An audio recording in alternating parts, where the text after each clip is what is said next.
बिना शंकर की भक्ति के जन्म और मरण के प्रपंच से हम लोग छूट नहीं सकते। और मेरी जीजियों, रेवाड़ी की मेरी बहनों और मेरे जीजाओं, बेटियों, बेटाओं, मेरी माताओं, ना जाने कौन कौन से पुण्य कर कर हमने मानव का शरीर प्राप्त किया है, ना जाने कौन कौन से पुण्य कर कर हम ये मानव के शरीर में आए हैं, और मानव का शरीर मिलने के बाद ना जाने कौन कौन से पुण्य हमारे प्रबल हुए होंगे, तब जाकर हम रेवाड़ी में ये शिव महापुराण की कथा में विराजमान हुए।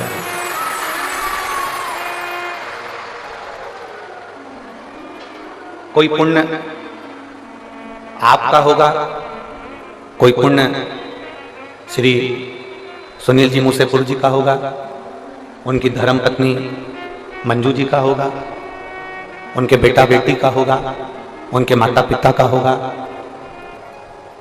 कोई पुण्य आपका और हमारा होगा, कुछ पुण्य यजमान परिवार का होगा। जिस पुण्य की प्रबलता से ये रेवाड़ी में 5 दिवसीय शिव महापुराण की कथा श्रवण करने का सौभाग्य मिला।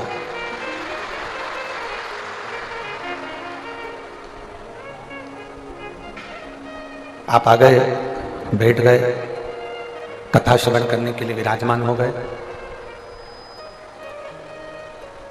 अब ये उसकी मर्जी है, उसके ऊपर निर्भर करता है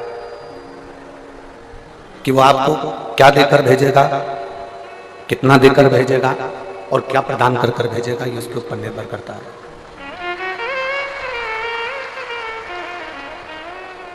ये आपके और हमारे ऊपर निर्भर नहीं है, ये उस परमात्मा के ऊपर निर्भर है। और तेरी कृपा बिना न हिले एक भी अणु, लेते हैं श्वास तेरी कृपा से तनु तनु। बखान क्या करूं मैं राखों के ढेर का, चपटी भगोत में है खजाना कुबेर का। है गंगहार मोती द्वार ओमकार तू, बोले ओमकार तू। आर्यो शक्ति धारी शंभु तार तार तू। ये उसकी मर्जी है, उसका मन है, उसके ऊपर निर्भर है कि वो हमको क्या देकर भेजे, क्या प्रदान कर कर भेजे। हमारा काम है केवल भगवान को पुकारना। एक व्यक्ति कुएं के अंदर गिर गया। अब आसपास की जो दीवारें बड़ी चिकनी हो चुकी क्योंकि उसमें कई लगे। आसपास की दीवार पूरी चिकनी हो चुकी है क्योंकि इसमें काई लगी है। अब वो निकलने का प्रयास करता है, परंतु वो दीवार इतनी चिकनी थी कि वो बार बार नीचे गिर जाता। फिर थोड़ा सा ऊपर चढ़ने का प्रयास करता है, फिर नीचे गिर जाता। अब निकल नहीं पा रहा। बहुत प्रयास किया उसने, इतना प्रयास करा तो भी वो निकल नहीं पाया। अब समझदारी क्या उसमें समझदारी ये होना चाहिए कि जब वो काई से घिरी हुई दीवार को पकड़कर निकल नहीं पा रहा है, पानी की चिकनाहट के कारण निकल नहीं पा रहा है, तब उस व्यक्ति ने एक समझदारी करी कि चिल्लाना प्रारंभ कर, पुकारना प्रारंभ कर। और जब चिल्लाना प्रारंभ करा, पुकारना प्रारंभ करा, आवाज लगाना प्रारंभ करा, क्यों? क्योंकि उसको ये भान हो गया कि मैं निकल नहीं पा रहा हूं। अगर मैं पुकारूंगा, आवाज लगाऊंगा, चिल्लाऊंगा तो किसी के कानों में शब्द जाएगा, और शब्द गया तो कोई मुझे रस्सी फेंक कर निकाल दे।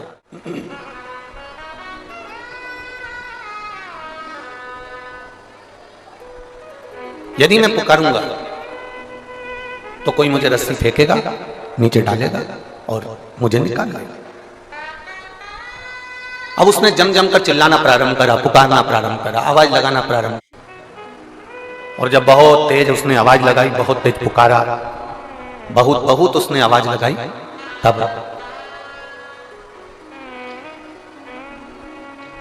जैसे उसने पुकारना प्रारंभ करा, जैसे उसने बुलाना प्रारंभ करा, आवाज लगाना प्रारंभ करी, कोई पथिक जा रहा था। एलईडियां चालू करिए, एलईडी वाले एलईडियां चालू करिए। कोई पथिक निकल कर जा रहा था, और जब पथिक निकल कर जा रहा था उसने रस्सी फेंकी और रस्सी फेंक कर उसको निकालना प्रारंभ। अब इस चरित्र से हमको सीखना है, इस चरित्र से हमको कुछ ग्रहण करना है, हमको सीखना। हम भी भवसागर के इस कुएं के अंदर गिरे पड़े हुए, भवसागर के इस कुएं के अंदर हम भी गिरे पड़े हुए हैं, और आसपास बहुत सारी परिवार, नाते, रिश्ते, कुटुंब, कबीले की काई लगी पड़ी हुई है। बेटी कहती है पापा पापा, बेटे कहते हैं पिताजी पिताजी, माताजी माताजी, भाई कहता है भाई भाई, बहन कहती है भैया, माता पिता कहते हैं मेरा बेटा। ये सारी काई लगी पड़ी हुई है और भव सागर से, कुएं से हम निकल नहीं पा रहे हैं। जब हम चारों तरफ से दुखी हो जाएं, चारों तरफ से एकदम घिर जाएं, और चारों तरफ से जब हम निकल ना पाए, बहुत बहुत कष्ट की जिंदगी चल रही हो, बहुत दुख का समय चल रहा हो, तो उस समय पर जैसे कुएं में पड़ा हुआ व्यक्ति जब निकल नहीं पाता है तो आवाज लगाता है, उसी तरह जब चारों तरफ दुख से हम घिर जाएं, उस समय हमें भी आवाज लगाना चाहिए कि मेरा शंकर, मेरा भोलेनाथ, मेरा महादेव मेरे पास आ जाए। हम उसको पुकारें, हम उसको आवाज लगाएं, हम उसको पुकारने का प्रयास करें, हम उसको बुलाने का प्रयास करें। और जब हम उसको बुलाएंगे, जब हम उसको पुकारेंगे, तब मेरा देवाधिदेव महादेव मेरे नजदीक में आएगा। जब आप उसको पुकारो, आप उसको बुलाओ, बोल बम का नारा है। जब हम उसको पुकारेंगे तब वो जरूर आएगा।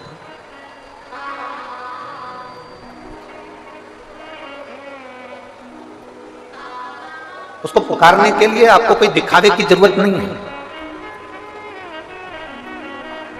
शिव महापुराण की कथा कहती है उसको पुकारने के लिए केवल तुमको एक निर्मल मन, निर्मल सोच, निर्मल बुद्धि, निर्मल चित्त चाहिए। वो तुम्हारे सम्मुख में होगा। जैसे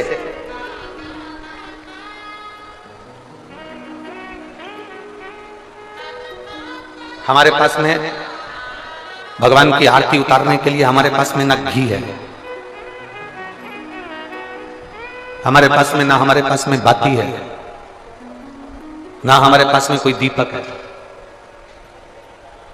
आप लोगों में से पशुपति व्रत किस किसने करे हैं? जरा हाथ उठाइए। करे हैं सबने? रखो रखो।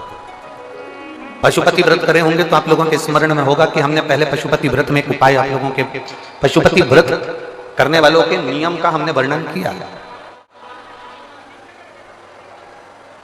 कितने दिए लेकर जाते हो आप लोग? जम के बोलो जरा।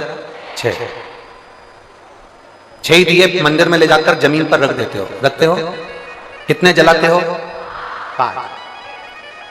5 दिए जलने के बाद जो 6ठे नंबर का दिया है उसको वापिस जो बिना जला है उसको थाली में रख दो। इसके अलावा तो कोई दिया लेकर नहीं जाते। जम के बोलो जरा। नहीं। अब कोई ऐसा समझदार व्यक्ति ऐसा होता है कि वो क्या करता है कि इन्हीं 5 दिए को उठा लेता है और उससे भगवान शंकर की आरती उतार देता है। कोई ऐसा रहता है कि वो 6 दिए के अलावा 1 दिया या 1 बाती अलग से लेकर जाता है जो भगवान शंकर की आरती उतार देता है। शिव पुराण में पशुपति व्रत का नियम है। आप सुबह के समय पर जो पूजन करने की थाली लेकर गए हैं, सुबह के समय पर आप भगवान शंकर की जो पूजा की थाली लेकर गए हैं, उस पूजा की थाली में सुबह के समय पर आप भगवान को लगाने के लिए दिया लेकर जाओ, मना नहीं है। सुबह के समय पर आप भगवान शंकर को दूध चढ़ाओ, जल चढ़ाओ, अभिषेक करो, पूजन करो, अर्चना करो, मना नहीं है। सुबह के समय तुम महादेव की दिए से आरती उतार दो, मना नहीं है। पर शाम के समय पर जो 6 दिए हैं, 6 दिए के बाद में 7वें नंबर की कोई बाती आरती की थाली में नहीं जाती। कोई बाती एक्स्ट्रा नहीं जाएगी कि आप पूजन करिए और पूजन करने के बाद आपने भगवान की आरती उतार दी ना। शिव महापुराण में तो यहां तक नियम है कि आप जो प्रसाद बनाते हो ना, जो आप खीर बनाए या आपने सीरा बनाया, हलवा बनाया, मीठा चावल बनाया, या आपने मीठा सीरा बना लिया, खीर बना ली, कोई सामग्री मीठी बना ली, तो शिव महापुराण तो यहां तक कहती है कि आपने जितना सामान कढ़ाई में बनाया है, आपने जितना सामान अपनी कढ़ाई के अंदर बनाया है, उतना सामान पूरा की पूरा ही आपको मंदिर लेकर जाना है, घर के अंदर आधा छोड़ना नहीं है।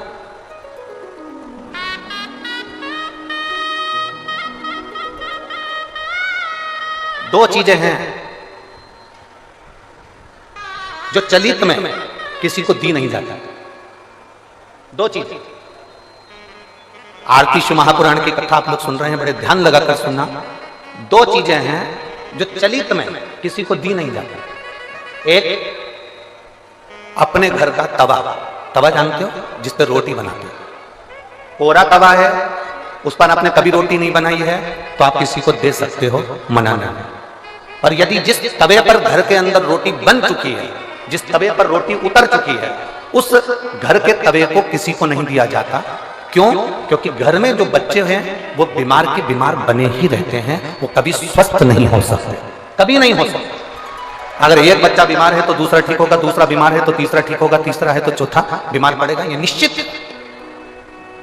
दो चीजें चलित में किसी को नहीं दी जाती, एक तवा, दूसरे नंबर की कढ़ाई। घर में जो कढ़ाई होती है जिसमें आप सब्जी बना ली है, कोई सामग्री तल ली आपने, पूड़ी बना ली, कोई सब्जी बना ली, कोई हलवा बना लिया, सीरा बना लिया, कोई पदार्थ बना लिया। कोरी कढ़ाई है ना, आपकी मर्जी पड़े उसको दे दो, चलेगा। कोरी कढ़ाई है ना, आप किसी को भी दे सकते हो। पर जिस कढ़ाई में आपने भोजन का निर्माण कर लिया है, जिस कढ़ाई में आपने कभी भी एक बार भी अगर कुछ बना लिया है, तो वो किसी को गिफ्ट में या किसी को दान में या किसी को दी नहीं जाती। नहीं तो उस 1 रुपया कमाओ, 1.25 रुपए खर्च वाला काम चलता है, घर में कभी पैसा टिक ही नहीं सकता, वो जिंदगी भर कितना भी प्रयास है, वो अपने जीवन में कितना भी प्रयास कर ले, घर में पैसा नहीं टिकेगा। वो भले कुबेर का खजाना लेकर आ जाए, चाहे वो दुनिया का भंडार भर कर ले जाए, पैसा आएगा जाएगा, घर के अंदर टिक नहीं। दो चीजें चलित में दी नहीं जाती। आपको बोलना है कौन कौन सी चीजें हैं। पहले नंबर की तवा, दूसरे नंबर की, ये दो चीजें दी नहीं जाती, हम इसको देते नहीं, देना नहीं। हाँ, यदि वो कोरी है, उसमें ना रोटी बनाई गई है, ना उसमें कोई सामग्री बनाई गई है, अगर वो कोरी है तो आप दे दो। और यदि एक बार भी अगर वो प्रयोग में आई है तो वो नहीं, उसको देते नहीं, उसको दिया नहीं जाता। शिव पुराण भगवान शंकर का पावन चरित्र कह रहा है। पशुपति व्रत करने वाली माताओं के चित्त वृत्ति में यह बात बैठना चाहिए, चाहे भाई पशुपति व्रत कर रहे हो, बेटे कर रहे हो, माताएं कर रही हो, बच्चे कर रहे हो, उनके बुद्धि में यह बात बैठना चाहिए कि सुबह के समय जाकर आप भगवान की पूजन करो, अर्चना करो, आरती करो, मना नहीं है। पर शाम के समय पर 6 दिए के सिवाय एक बत्ती भी मंदिर के अंदर थाली के अंदर रखकर नहीं जाती आरती उतारने के लिए। अगर तुम्हें आरती उतारना है तो साथ में छोटा सा कपूर का टुकड़ा अपनी आरती की थाली में लेकर चले जाओ, और बाती और दिया नहीं जाए, बाती और दिया नहीं जाए। वैसे तो आप लोग लेकर नहीं गए हो, मुझे विश्वास है कि आप लोग लेकर नहीं गए, और लेकर गए भी होगे तो उसका फल आपको फिर प्राप्त नहीं हुआ होगा। तो आप लोगों ने दूसरों से कहा होगा हमने तो करा पर हमें फल नहीं मिला। उसका कारण केवल इतना है कि आप उसका फल प्राप्त नहीं कर।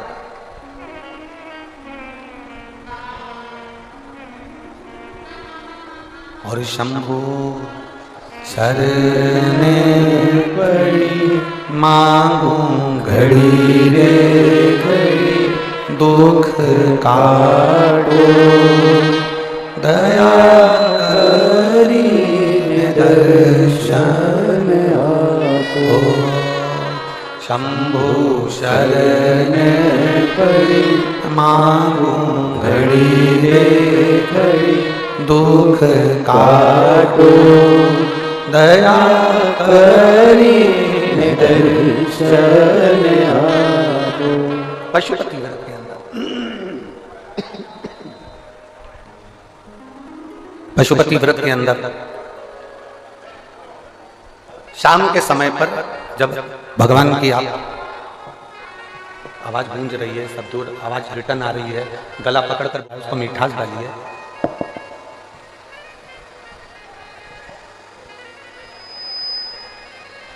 पशुपति व्रत के अंतर्गत शाम के समय पर भगवान की आरती उतारने के लिए दिया नहीं जाता, केवल कपूर का एक टुकड़ा, केवल एक कपूर का टुकड़ा आप लेकर चले जाओ। और वो भी शिव महापुराण की कथा कहती है, भगवान शंकर का चरित्र कथा है, शिव पुराण कहती है। अगर आपका मन कर रहा है आरती उतारने का तो लेकर जाओ, नहीं तो यहां तक शिव महापुराण के अंतर्गत वर्णन किया है पशुपति व्रत का कि एक बेलपत्री को हाथ के अंदर लेकर अपने हृदय से उसका स्मरण कर शंकर भगवान को अर्ध घुमाना। कैसा घुमाना है? अर्ध। अर्ध मतलब शिव जी को पूरा घुमा भी नहीं रहे हो, कितना घुमा रहे हो? केवल अर्ध, केवल अर्ध। शिव जी को केवल अर्ध घुमाकर आप अगर अपने हृदय से शंकर भगवान को वो बेलपत्र समर्पित करते हो तो शिव उसको आरती के स्वरूप में स्वीकार कर लेता है। यहां तक शिव पुराण कहता है।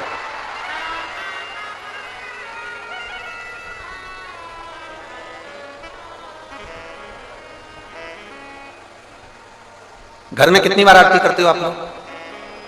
जम के बोलो जरा, जम के। 2 बार, एक सुबह एक शाम। एक सुबह के समय आरती करते हो और एक शाम के समय आरती करते हो, 2 बार आरती केवल। अब 2 बार आरती करने में आप भगवान शंकर को, भगवान गणेश जी को, माता पार्वती जी को, दुर्गा भवानी को, भगवान शालिग्राम जी को, भगवान लड्डू गोपाल जी को, तुम्हारे घर में जिस जगह पर तुम भगवान की आरती करते हो उस जगह पर सारे देवता विराजमान हैं। किसी किसी का घर ऐसा होगा जहां पर सब देवता नहीं होंगे, फिर भी 2-4 तो होंगे, फिर भी 2-4 तो होंगे। जिस घर के अंदर सारे देवता विराजमान हैं, सभी देवी देवता जिसके घर के अंदर विराजमान हैं, आप प्रयास करा करो, प्रयास करना। आप भगवान शंकर की जब आरती उतारो तब प्रयास करना कि आरती का दीपक जब हम उठा रहे हैं उसके पहले हमारे हाथ में जो गरुड़ घंटी है उसका नाद प्रारंभ हो जाना चाहिए। गरुड़ घंटी का नाद प्रारंभ हो जाता है, उसके बाद आरती का दीपक जब उठता है। घर के अंदर की बात है, बाहर मंदिर की हम बात नहीं कर रहे हैं, हम घर के अंदर की बात कर रहे हैं। जब घर में सारे देवता जहां पर विराजमान हो, देवी भी है, देवता भी है, कुल देवता भी है, पितर देवता भी है, ये देवता भी है, वो देवता भी है, सारे देवी देवता जब वहां विराजमान है, तब उस जगह पर आपको एक क्रम करना है कि घंटी का नाद पहले करना। कारण अगर किसी मंदिर के अंदर केवल एक देवता है, किसी मंदिर के अंदर केवल एक देवता है, तो आप डायरेक्ट आरती उठाइए, घंटी बजाइए और चालू हो जाइए। पर घर के अंदर अगर सारे देवता विराजमान हैं, गणेश जी बैठे हैं, देवी जी बैठी है, पितृदेव बैठे हैं, गरुण देव बैठे हैं, वरुण देव बैठे हैं, सारे देवता देवी देवता उस मंदिर के अंदर बैठे हैं, तो आपको पहले गरुड़ की घंटी का नाद करना चाहिए। उसका कारण ये होता है कि जितने देवी देवता हैं, घंटी की आवाज सुनते से ही उन देवताओं की दृष्टि हमारे ऊपर पड़ जाती है, और हम जब दीप दिखाते हैं, आरती निहारना प्रारंभ करते हैं, तो देवता हमको वर प्रदान करना प्रारंभ कर देते हैं। वो देवता हमें वर प्रदान करना प्रारंभ कर देते हैं।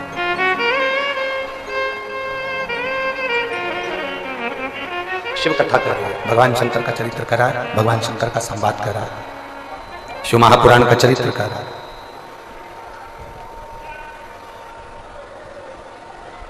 पशुपति व्रत करने वाले को 2 नियम सबसे पक्के रखना चाहिए। अगर आप लोगों ने व्रत किया है तो उसके फल के लिए आपको ये कर्म करना पड़ेगा। एक महिला ने पत्र लिखा है,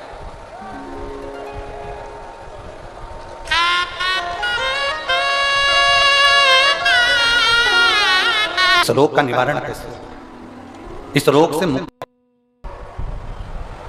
और बहुत ध्यान देने वाला विषय है।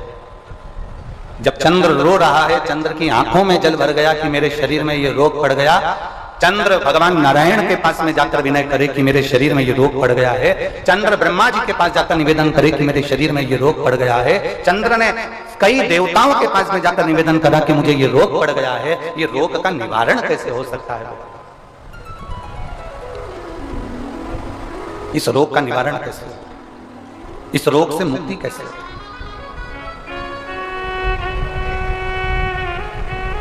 कोई ने कह दिया, चंद्रदेव को कई लोग मिले, चंद्रदेव से कहा तुम ये कर लीजिए, ऐसा करने पर तुम्हें फल की प्राप्ति हो जाएगी। एक शीतल आरती होती है, मेरी जीजियों बड़े सावधानी से सुनिएगा, एक शीतल आरती होती है। कभी अगर तुम्हारे जीवन में अगर कभी तुमको ऐसा लगे कि रोग बड़ा भारी हो चुका है और बहुत भारी रोग मुझे घेरता जा रहा है, या डॉक्टर को दिखाने जा रहे हो और तुम्हें ऐसा लग रहा है कि डॉक्टर कोई बड़ी बीमारी बताएगा, तो उस समय पर शीतल आरती का प्रयोग करें। एक पुष्प हाथ की हथेली में रख लीजिए, एक पुष्प हाथ की हथेली में रख लीजिए, और यहां तक शास्त्र कहता है अगर हो सके तो आंकड़े का अगर पुष्प मिल जाए, तुम्हारे यहाँ क्या बोलते हैं उसको, मंदार का फूल, आंकड़े का फूल, अकौए का फूल, जो शंकर भगवान पे चढ़ता है, छोटा सा होता है, घुंघरू जैसा होता है वो, उसको तुम्हारे यहाँ क्या बोलते हैं हरियाणा में, आंकड़े पुष्प बोलते हैं। आंख का पुष्प मिल जाए तो ज्यादा अच्छा है। अब उसमें चाहे सफेद हो, चाहे नीला हो, चाहे गुलाबी हो, जैसा भी हो, हाथ में रखने के बाद हाथ में एक लोटा जल, भगवान शंकर के शिवालय में जब आप प्रवेश करें, और प्रवेश करते समय भगवान के सम्मुख में जब भगवान शंकर के साक्षी में जब पहुंचे, आपके सामने पूजन में कोई भी सामग्री नहीं है, आपके पास में न दिया है, ना बाती है, ना गर्भवती है, ना चंदन है, ना कपूर है, ना कोई सामग्री है, केवल एक आंख का पुष्प और एक लोटा जल आपके पास में है। शिवालय में पहुंचकर शीतल आरती का प्रयोग करो। 11 बार भगवान शंकर के 11 रुद्रों का स्मरण कर जब 11 बार शंकर के शिवलिंग के ऊपर से नीचे तक कलश को जब घुमाया जाता है, और घुमाने के बाद वो आंख का जो पुष्प है वो अशोक सुंदरी वाली जगह समर्पित कर भगवान शंकर को जो जल चढ़ाया जाता है, जो जल समर्पित किया जाता है, डॉक्टर भले तुमसे कह रहा हो कि तुम्हें बड़ी बीमारी के चांस हैं, आप जाकर एक बार चेक कराना, तुम्हें वो बड़ी बीमारी निकलेगी ही नहीं, उस रोग से तुम मुक्त हो। इसको शीतल आरती का प्रयोग किया गया। ये शीतल आरती, इसको शीतल आरती कहा, शिव की प्राप्ति का, एक रोग से मुक्त होने का। अब आपसे कोई कहे कि ये शीतल आरती का प्रयोग सबसे पहले किसने करा, तो आपको ध्यान लगाना है इस प्रयोग को, सोमनाथ जी की कथा का स्मरण करिएगा, सोमेश्वर की कथा का स्मरण करिएगा। आप स्कंद पुराण में, शिव महापुराण में सोमनाथ जी की कथा का स्मरण करिएगा। चंद्रदेव को काया का रोग हो गया, रोग इतना भारी था, चंद्र समझ नहीं पा रहे थे, मैं करूं क्या। तब देव ऋषि नारद के पास पहुंच गए। नारद जी ने कहा एक पार्थिव शिवलिंग का निर्माण करो, बालू के शिवलिंग का निर्माण करो, और समुद्र का ही जल भगवान शंकर को उनके आनंद से आतिक कर उनको चढ़ाने का प्रयास करो। और शिव ने ऐसी कृपा कर दी कि चंद्र के पास आकर भगवान शंकर ने कह दिया, चंद्र मैं तुझे वर देता हूं, तेरा काया का रोग समाप्त होगा, ये मेरा वर है, क्योंकि तूने मेरे शीतल आरती का प्रयोग किया।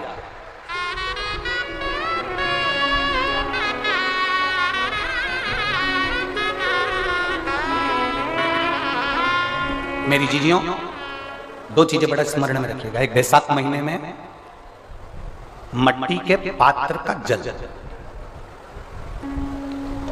अभी अभी क्या चल रहा है, फागुन, अभी क्या चल रहा है, फागुन। जब बैसाख का महीना है ना, जितने यहां बैठे और जितने आस्था चैनल पर सुन रहे हो, जितने फेसबुक यूट्यूब पर कथा श्रवण करना, जितने मोबाइलों पर देख रहे हैं, प्रयास करना, बैसाख के महीने में मिट्टी के पात्र में जो रात्रि भर जल रखा हो, मिट्टी के पात्र में, अगर आपके पास में घड़ा हो, हंडा हो, नी हो, तो दिया हो, दीपक हो, कुल्लड़ हो, कोई भी तुम्हारे पास में जो मिट्टी का पात्र, उसमें जल भरना। वो जल बैसाख के महीने की किसी भी सोमवार के दिन, किसी भी सोमवार के दिन, बैसाख महीने में, या किसी प्रदोष के दिन, या बैसाख महीने के शिवरात्रि के दिन, वो मिट्टी के पात्र का जल अपने घर के प्रत्येक व्यक्ति का स्पर्श कराकर उस मिट्टी के पात्र के जल को तांबे के पात्र में डाल लीजिए और घर के प्रत्येक व्यक्ति का स्पर्श करा लीजिए और शंकर भगवान पर कुंदकेश्वर महादेव के नाम से समर्पित करिए। कुंदकेश्वर महादेव। कभी मन में पीछे पलट कर देखने की जरूरत नहीं पड़ेगी, आप उन्नति की सीढ़ी की ओर बढ़ते चले जाएंगे। बैसाख महीने में मट्टी के पात्र का जल भगवान शंकर को समर्पित होना चाहिए, उसका सुख हमारे जीवन को एक आनंद फल प्रदान।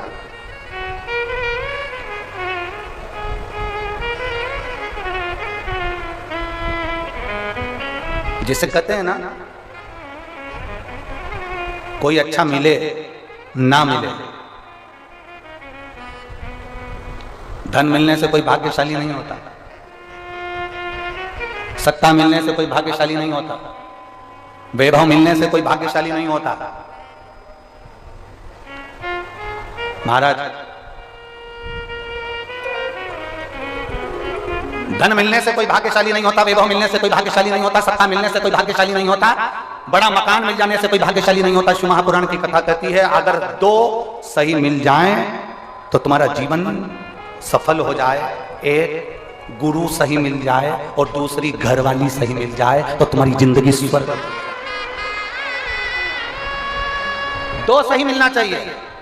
धन मिलने से कोई भाग्यशाली नहीं होता, वैभव मिलने से कोई भाग्यशाली नहीं होता, सत्ता मिलने से कोई भाग्यशाली नहीं होता, बड़ी मकान बड़ी गाड़ी मिलने से कोई भाग्यशाली नहीं होता। दुनिया का सबसे भाग्यशाली व्यक्ति वो होता है जिसको दो ठीक मिल गए, दो अच्छे मिल गए। एक गुरु अच्छा मिल जाए, दूसरी जम की बोलो घरवाली अच्छी मिले। गुरु अच्छा मिलेगा तो तुम्हें स्वर्ग की सीढ़ी चढ़ा देगा, और घरवाली अच्छी मिलेगी तो घर को स्वर्ग बना देगी। और इसमें से भी गुरु भले पीछे रह जाए, पर जगदम्बा घरवाली भगवान से प्रार्थना करना ऐसी मिले जो मेरे अनुकूल हो, प्रतिकूल नहीं, अनुकूल। एक पति की पत्नी अनुकूल नहीं थी, प्रतिकूल थी। पति उससे कहता था आलू की सब्जी बना ले, वो बैंगन की बनाती थी। पति उससे कहता है तू पीली साड़ी पहनना, वो नीली पहनती थी। पति उससे कहता कि देख चाय बनाना, तो वो इतनी प्रतिकूल, अनुकूल थी नहीं, बिल्कुल उल्टा चलती थी, बिल्कुल उल्टा। एक दिन पति को बड़ा दुख हुआ और पति ने अपने गुरुजी से कहा, गुरुदेव 16 श्राद्ध का समय आ रहा है, श्राद्ध पक्ष आ रहा है, गुरुदेव मेरे पिताजी का श्राद्ध आ रहा है, मैं अपनी पत्नी को बोलता हूं पर वो श्राद्ध नहीं करने देती है क्योंकि उल्टा चलती है, मैं क्या करूं? गुरुजी ने कहा एक काम कर, अभी तक वो उल्टा चलती थी, अब की बार तू उल्टा चल। उसने कहा गुरुजी उल्टा कैसे चलूं? तो तुरंत गुरुजी ने कहा कि एक काम कर, तू ऐसा कर कि आज घर जाकर बोलना अपनी पत्नी से, सुनो पिताजी का श्राद्ध है पर अपन श्राद्ध नहीं करेंगे। अभी तक बोलती थी करेंगे, अब बोलना नहीं करेंगे। उसने कहा ठीक है ऐसा बोल दूंगा। और उसने जाकर तुरंत कहा सुनो पिताजी का श्राद्ध है, अपन नहीं करेंगे। पत्नी तुरंत चिल्ला के बोली क्यों नहीं करेंगे? तुम्हारा बाप तुम्हारा पिता और तुम्हें उनका श्राद्ध भी कर रहे, जरूर करेंगे। अब पति ने मन में सोचा गुरुजी तो गुरुजी है, कितना बड़ा ज्ञान दे दिया, कितना बड़ा। और गुरुजी ने कहा था जो जो तुझे करवाना है उसके लिए उल्टा चलना। इतने में इसने कहा सुनो श्राद्ध करेंगे तुम कह रही हो तो, पर पंडित को भोजन नहीं कराएंगे। इतने में पत्नी जूड़ा बांधती बोली क्यों नहीं कराएंगे? इतनी सारी प्रॉपर्टी का छाती पे बांध के ले जाओगे, 100 बामन को जिमाएंगे। जा पति ने सोचा आज तक एक नहीं जिमाया होगा, 100 बामन जिमा देंगे। पति ने कहा ब्राह्मण को जिमा देंगे तेरे कहने पर दक्षिणा नहीं देंगे। कैसे नहीं दोगे? सबको सोने की अंगूठी देंगे। पति बड़ा पैसा।